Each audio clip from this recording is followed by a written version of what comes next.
Одно из главных событий 2024 года – это открытие Восточного выезда. О его роли поговорим сегодня в программе «Интервью». Здравствуйте, я представляю гостя в студии Олег Арефьев, заместитель заведующего научно-исследовательской лаборатории научно-исследовательского института автомобильного транспорта. Олег Викторович, здравствуйте. Здравствуйте. Ну вот о Восточном выезде очень много говорили, тем не менее он открылся, он появился. И расскажите, вот как выезд помог городу? Вот что вы видите как гость, который приезжает к нам, знает Уфу, и что вы замечаете сейчас? Ну, во-первых, дело в том, что надо отметить, что Восточный выезд в сегодняшнем формате, он еще не готов до конца. И вот в полной мере пользу ощущения какой-то прелести люди еще пока не успели понять. Хотя уже, я смотрю, трафик там довольно-таки сформировался серьезный и устойчивый. То есть он есть, и люди ездят, готовы платить, значит, их устраивает, он им нужен. Про Восточный выезд вот хотелось бы как пример такой привести. Вот, когда Шахшинский мост закрывали, он же серьезно спас город. То есть и людей понятно, что кто-то был готов платить, поехал оттуда, а кто-то не готов был, поехал, значит, объезжать. А вот если бы не было Восточного выезда, все бы поехали объезжать оттуда, и там бы вообще все стало. Поэтому в определенных ситуациях, конечно, вот эти платные дороги, Восточный выезд, в том числе в данной ситуации довольно-таки серьезно спас историю. И это не исключено, что оно может повторяться. Вот смотрите, не обязательно закрывать Шахшинский мост там, допустим, на ремонт. У нас может произойти какой-нибудь, не дай бог, какой-то серьезный ДТП на том же самом Шахшинском мосту. И опять вот этот Восточный выезд отчасти сможет спасти. Если говорить в целом о развитии, перспективе, какая ожидается, как я смотрел, как я видел, я не знаю, как он будет развиваться. Я очень надеюсь, что он будет развиваться так, как он именно запланирован. То разговоры идут о том, что он соединит, условно говоря, Затон, ну как не Затон, а ту часть города с этой. И вот тогда уже людям будет реально ощутимо, потому что здесь я бы не стал ставить акцент, очень многие ставят акцент, что мы сейчас пустим грузовой трафик, значит, транзитный, загрязняющий воздух в город. Это очень просто решить. Можно просто поставить знаки, запрещающие движение грузового транспорта, либо грузового транспорта. Вот в Европе, допустим, ограничивают движение грузового транспорта по экологическому классу. То есть, если экологический класс Евро-5, Евро-6, то можно. И он ничего не загрязняет. Этот Восточный выезд в окончательном своем варианте, он даст связанность транспортных районов. То есть, допустим, вот Затон, он сегодня отдаленный район. Выехать из него довольно-таки сложно. И даже сложно не мост переехать, а именно за мостом даже вот эта развязка сложно. Если там все-таки построить, я не знаю, я не видел последнего проекта, но если там построить тоннель, как это планировалось, тоже, значит, и запустят оттуда машины, это разгрузит же не только, ускорит передвижение тех людей, которые поедут по дороге Восточному выезду, а облегчит жизни тех, кто ездит по обычной, потому что часть машин уйдет туда и разгрузит в том числе бесплатные дороги, это надо понимать. Олег Викторович, вот вы говорили, когда о Шахшинском мосте упомянули, и сейчас о том, что не все готовы ездить по платным дорогам, что сегодня это такой вопрос, который стоит перед каждым россиянином. Вы, кстати, сами предпочитаете ездить по платным дорогам или нет? Я не скажу, что я сразу пришел к этой мысли. Сейчас да, я сейчас очень часто, очень много пользуюсь платным дорогами. У меня стоит транспондер, то есть я как бы непосредственно деньги вношу определенные на счет, и потом постоянно они у меня просто списываются. Первый момент, наверное, и честно говоря, я не скажу, что я мало, я неплохо зарабатываю, то есть есть у меня определенные деньги, возможность ездить по платным дорогам. Но когда они начали появляться, я жил в Санкт-Петербурге уже, вот у нас ЗСД начала появляться дорога, М11 начинали строить. У меня где-то так вот внутри тоже был вопрос, а почему я должен платить, когда есть бесплатно? Причем М10, она прекрасного качества сделает, допустим, из Москвы в Санкт-Петербург прекрасного качества дорога. Но один раз я выехал на платную дорогу, и я понял всю прелесть, то, что это нет перекрестков, нет ничего, я еду совершенно спокойно, я еду 130 км в час, условно нарушаю плюс 10, ненаказуемо 140 еду. Я доезжаю, во-первых, быстрее, я не устаю, и я понял, в итоге какой-то момент прошел, я смирился с той мыслью, что, в принципе, это стоит тех денег, это стоит тех 3000, которые я готов заплатить, но получаю именно качество. Я получаю удовольствие, хорошую дорогу, зимой в почищенном состоянии. Если я понимаю, у меня, слава богу, не происходило, но если я видел другая машина, у нее спустило колесо, кончилось бензин, сразу подъезжали аварийный комиссар, решали этот вопрос. То есть надо понимать, что платная дорога, это не просто платная дорога, это еще сервис определенный, качество сервиса, который идет вместе с платной дорогой. Ну, вот. И я говорю, я не сразу пришел к этой мысли, что я готов ими пользоваться. Но потом, когда я ими начал пользоваться, я понял вот ощущение вот удовольствия, не удовольствия, а комфорта, который я начал получать от этого. Я понял, что я вот эти деньги готов платить, а когда я воспользовался М12, то есть я ехал из Санкт-Петербурга в Уфу на своей машине.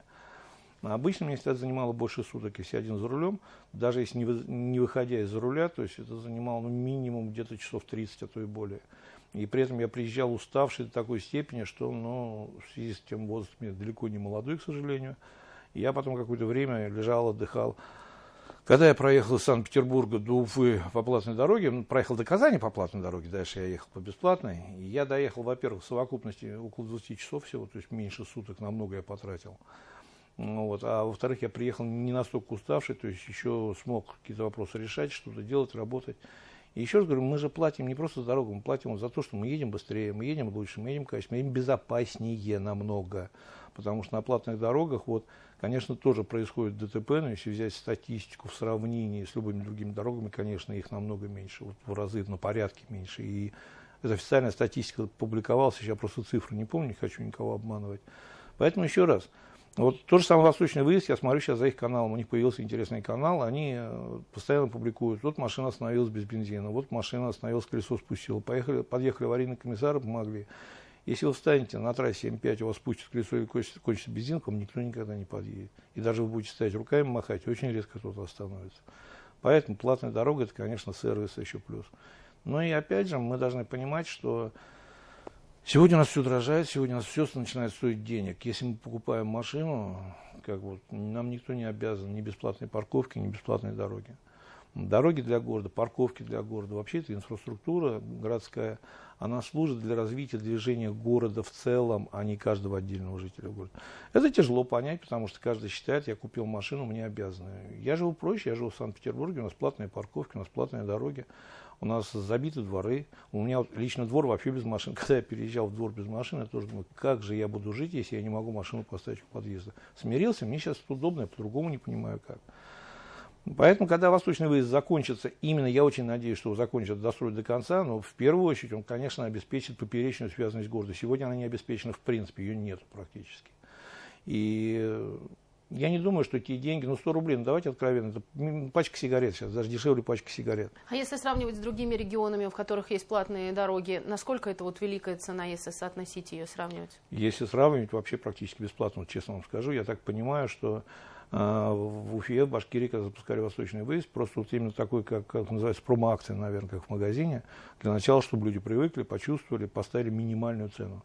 Сейчас таких цен, особенно 20 рублей там ночью, понятно, что, во-первых, сейчас нигде не делят, практически нигде не делят дневной ночной трафик, то есть везде цена одинаковая. Первое. Второе, допустим, мы берем, простейший пример, недавно только мы считали ради интереса, проспект Багратиона в Москве, дублер Кутузовскую. Если взять аналогию там цены за километр, 60 рублей за километр взять на нас 13, это почти 1000 получается за проезд. Мы понимаем, что в Москве совсем другие доходы, как бы сейчас скажет любой зритель, конечно, в Москве совсем другие. Другие, но не настолько, то есть разница не стоит 1000, то есть и в доходах во всем не в 10 раз. Сейчас в Казани запускают платную дорогу, и там тоже, если на наши деньги переводить их планы оплаты, у них получается около 400 рублей будет кусок. Понятно, что там другая длина, но мы берем просто стоимость за километр и умножаем. Здесь еще надо понимать, что у нас «Восточный выезд» был сам по себе очень сложный технический объект. То есть это не просто дорога, это, во-первых, тоннель, и, во-вторых, мост. То есть практически весь «Восточный выезд» состоит из сложных технических объектов. Естественно, это было намного сложнее, дороже строить. Что-то, конечно, достраивали, уже было. Но, тем не менее, сам по себе сложность «Восточного выезда» очень высокого уровня. Даже казанский кусок, который мы обсуждаем, там тоже есть мост, но если взять в совокупности на километр дороги, сложность намного меньше, а цена раза в 3 выше на сегодняшний день. То есть вы считаете, что может быть вполне закономерным повышение цен, о котором сейчас говорят в интернете, это закономерно? Смотрите, во-первых, очень наивно надеяться, что цена никогда не повысится. То есть, что цену установили 100 рублей, и теперь до конца существования этого «Восточного выезда» вообще нашей жизни она будет 100 рублей. Конечно, повысится. Более того, в законе о дорожной деятельности напрямую заложена возможность и право повышать, индексировать цену на предмет, как на инфляции, процент инфляции, значит, размер инфляции. Конечно, повысится однозначно. Вопрос, когда это будет сделано. И здесь нужно понимать, что вас никто не заставляет ехать по этой дороге, это же для вас не жизненно важная необходимость. А вот я вам представлю сейчас очень простой пример. Допустим, за Бельем живут люди, там есть тоже населенный пункт. Там происходит какая-то ситуация, и пострадал человек, ему нужна срочно скорая помощь. Как раз пятница, выезд из города просто забит, все мосты забиты. Скорая помощь тоже не поедет по машинам. Когда забит, ей уступают, но когда дорога забита, она не может перепрыгивать машины. Если восточный выезд мы разгружаем до свободного движения, даже с помощью ЦНАЭТа, в том числе возможность регулировать трафик. Мы должны понимать, как в Москве говорят, чем дороже парковки, тем меньше на них машин. И если есть восточный выезд с платным, а в связи с тем, что он платным, он не забит, то скорая помощь может оттуда проехать и спасти чью-то жизнь. То есть надо смотреть на любые вопросы в комплексе всегда. Повышение цены, оно однозначно будет, потому что, во-первых, самая дешевая дорога, Б, это все-таки частный проект, относительно частный проект, то есть совместный проект, это частные деньги, государственные деньги, республиканские деньги. И, конечно, не должен бюджет, не должен регион платить за всех тем, даже кто не пользуется. Допустим, вот я живу в Санкт-Петербурге, не пользуюсь, а плачу налоги в Уфе. И как бы могу, по идее, задать вопрос, почему мои налоги тратятся за то, что кто-то ездит с комфортом, но очень дешево. Конечно, понятно, такая логика может быть не совсем прямая, но она тоже присутствует. Но еще при этом есть льготы для проезда по Восточке. Я имею в виду, что у нас, как в отличие от других регионов, их достаточно много, если сравнивать. Меня это удивило очень честно и сильно, потому что обычно такой объем льгот, а льгот больше всего, то есть я не знаю ни одной платной дороги с таким количеством льгот. Обычно такое количество льгот вводят как раз при очень дорогом проезде. То есть, когда проезд очень дорог, то есть вводят определенное количество льгот для людей, либо социально незащищенных, либо людей, которые достойны этих льгот. Но когда проезд и так по факту копейки, вот реально он стоит копейки, понятно, что еще при этом такое количество льгот, но это такой широкий жест республики, скорее всего. Поэтому я говорю, тем более, что мы понимаем, что если сейчас поднимется цена, вот как раз эти части населения, вот, которые льгот, которых касаются, они не пострадают никак. Они вообще бесплатно ездят. Олег Викторович, спасибо огромное, что пришли сегодня к нам в студию, поделились своими мыслями о том, какие перспективы есть у восточного выезда и какие перспективы открываются у жителей республики в связи с появлением выезда и его строительством. Спасибо. Это была программа «Интервью». Спасибо, что были с нами.